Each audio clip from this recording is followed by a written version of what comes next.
The Pinkertons. Chapter 5. It was now only a few days to go until the wedding. It was a Thursday, and Cynthia had taken her basket along to Haypepper Market. She still had a few last-minute purchases that she needed to make. She would buy some sweet corn nectar for the guests to drink, and one or two other things that she thought might be useful to have in reserve, just in case Cleaver's catering failed to provide adequate quantities of food at the celebrations. This was unlikely to happen, she thought. Cleaver's catering had come highly recommended, but it was best to err on the side of caution, she felt. She was also well aware that her father would be coming, and Hector Fleuret had a famously big appetite. This was, of course, something that he then passed on to his grandson Percival, although we are probably getting a bit ahead of ourselves because at this point in the story, remember, Percival Pinkerton had not yet been born. Cynthia looked around the stalls. Haypepper was still very new to her, and today was an exceptionally beautiful, bright day. Everything was bathed in golden sunshine.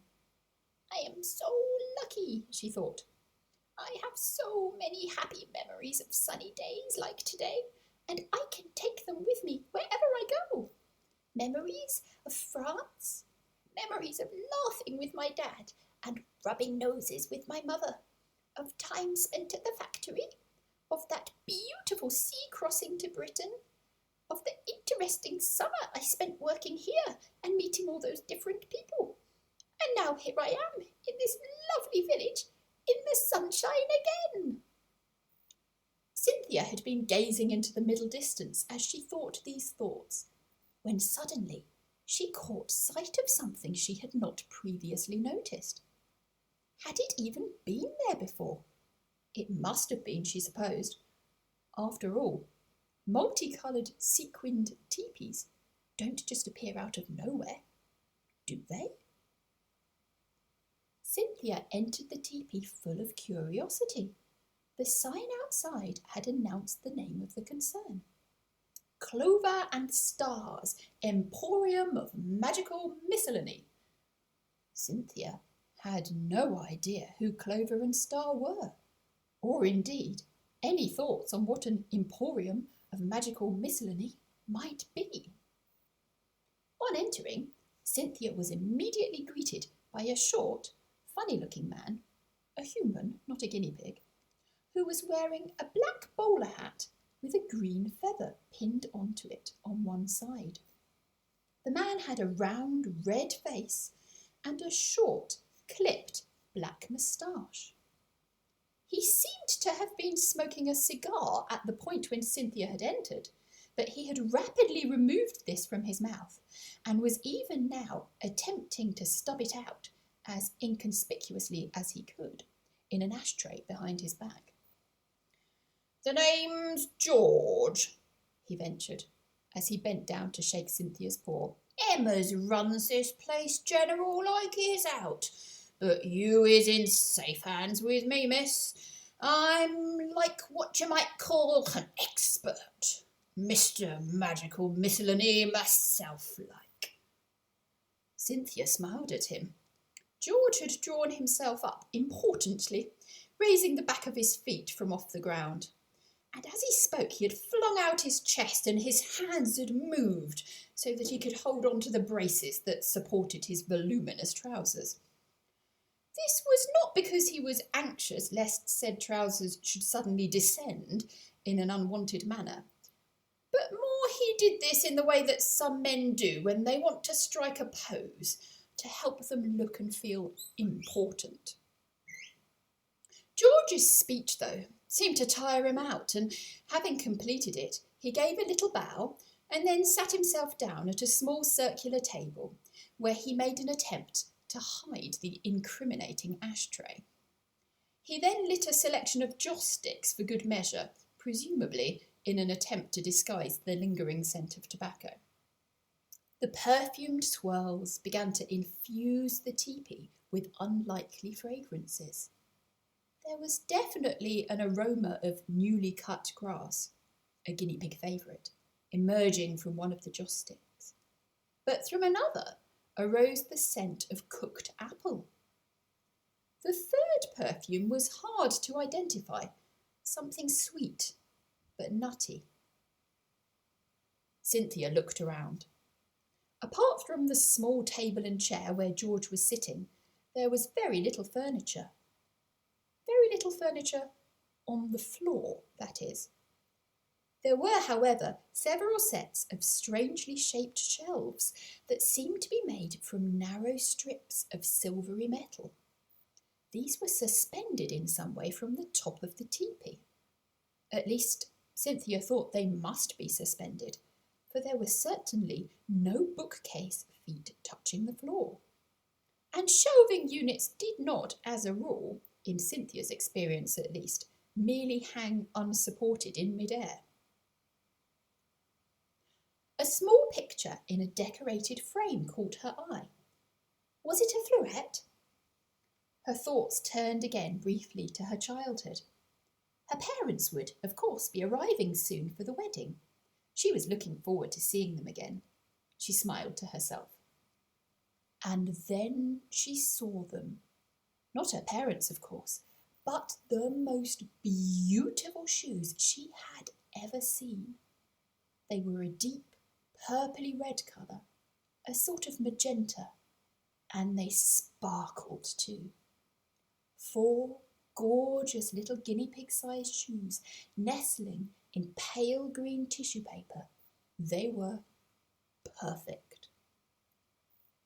She paused. A tiny doubt entered her mind. She had no idea where it came from. Were these shoes somehow too good? A funny question to ask oneself, she thought, but the tiny doubt persisted. The shoes were attractive, yes, very attractive, but it seemed to somehow go beyond attractiveness. The shoes were almost, well, compelling. Was there something a little bit strange about them? No, surely not. It must be the heavy perfumes clouding her thinking, for the teepee was filling with the scent from the joss sticks. Yes, that was it.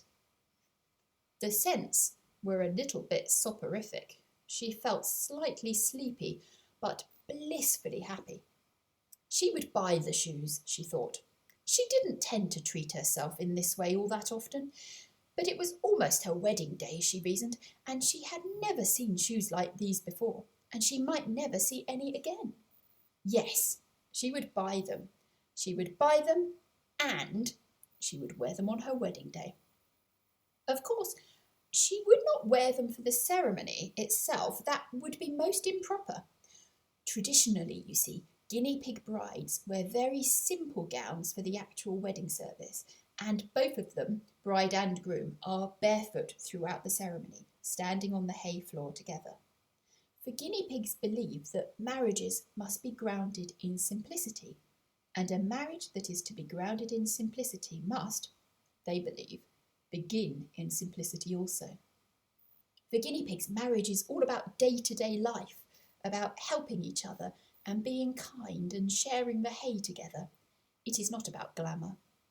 The guinea pig wedding ceremony itself includes words that remind the couple that the wedding, however enjoyable and exciting it might be, especially in the dancing and celebrations that follow the humble service, is simply one day, whereas a marriage can, and hopefully will, last a lifetime. So no, Cynthia could not wear these spectacular shoes for that, but afterwards, yes, afterwards, when the dancing began, then she would be able to don the shoes. She would whirl and twirl to her heart's content, and every now and again she would be able to look down and smile, knowing that hers were the sparkliest feet in the whole of Haypepper. As Cynthia was coming to this happy realisation, something very strange happened. The shelves around her had begun to move. She looked again. No, they weren't moving exactly. More what was happening was that they seemed to be melting. melting and then reforming in different shapes right before her very eyes. Perhaps these shelves weren't really made of metal at all. Perhaps they were made of something that looked like metal, but that was actually far more magical. Cynthia didn't know what to think. On the one hand, she was a bit scared. After all, nothing like this had ever happened to her before. She wondered whether the most prudent course of action might be to head back over to the entrance, which also seemed to be the exit, as fast as she could. On the other hand, though, she didn't seem to be in any immediate danger exactly, and it was also very interesting. Cynthia decided that she wanted to stay just to find out what was going to happen next. George, or Mr. Magic, or whatever it was that he called himself, did not seem to be a threatening presence. In fact, having succumbed to the soporific effect of the joss sticks, he was now lying back in his chair with his feet propped up on the small table and his head lolling to one side. A quiet rattling snore was beginning to issue from the gaping orifice which was his open mouth. The shelves had finished their dance-like remoulding routine. This had the effect that new items had been brought forward to Cynthia's attention. Little spidery, silvery arms, for want of a better word for them, held out various items for her perusal. These were interesting and beautiful objects. Very interesting and very beautiful objects. In fact, they were fascinating and enticing. These were just the kind of things that Cynthia liked, things that would very likely tempt her to make a purchase. Miniature bracelets made from beads in her favourite colours. They also incorporated her favourite gemstones, she noticed. And there were colourful porcelain vases of perfect proportion and painted with illustrations of her favourite flowers by her favourite artists. And there were tiny carved boxes in her favourite woods, which were engraved with her favourite quotes from her favourite authors. Next, Cynthia looked up to see a tiny notebook, perfectly sized for her guinea pig paws and covered in her favourite Liberty fabric, even in her favourite colourway of that design, and with her own initials, C.F. Cynthia Florette, inscribed on the cover in gold leaf. She gasped, but as she watched, the C.F. changed to C.P. and then back again. It continued to flick between the two, C.F., C.P., C.F., C.P. At this, Cynthia relaxed a little. It was odd, of course, for the initials to change, but at least it meant that the shop itself hadn't in some way worked out who she was. The earlier items had made Cynthia wonder whether the owner of the shop, or even the shop itself, had somehow known that Cynthia was coming and had stocked itself accordingly with all her favourites. But she corrected herself. This was a silly thought, of course.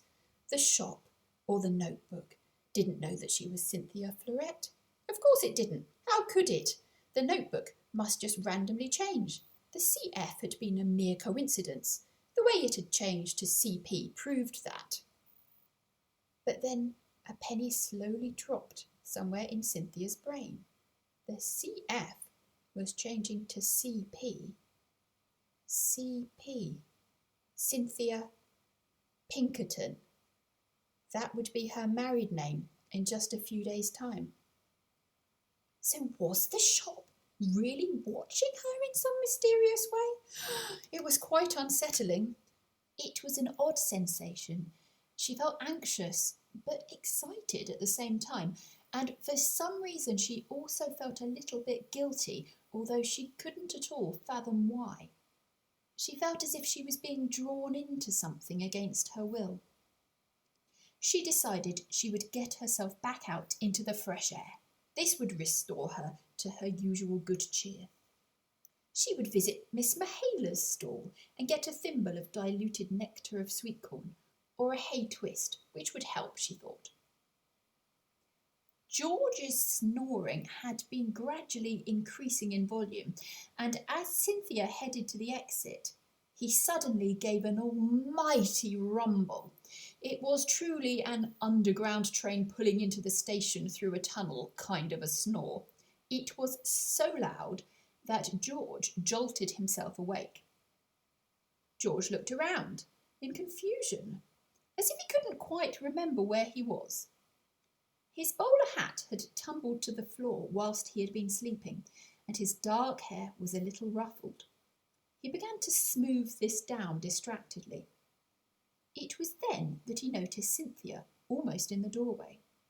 She was already feeling a little better, because the flap of the teepee was letting in a small but steady stream of fresh air, which made it easier to breathe and to think.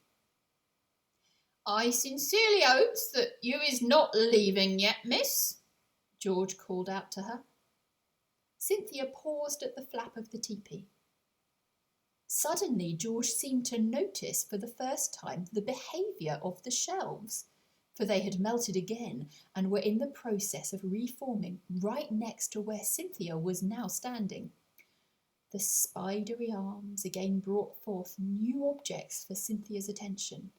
Little miniature boxes of confetti, packets of balloons with "Wedding Day" emblazoned on them, and even a photograph album, its cover embossed with these words: "Cynthia, daughter of a dynasty, memories of the big day." It was all too much for Cynthia. She began to cry. Who was doing all this, and how did they know so much about her?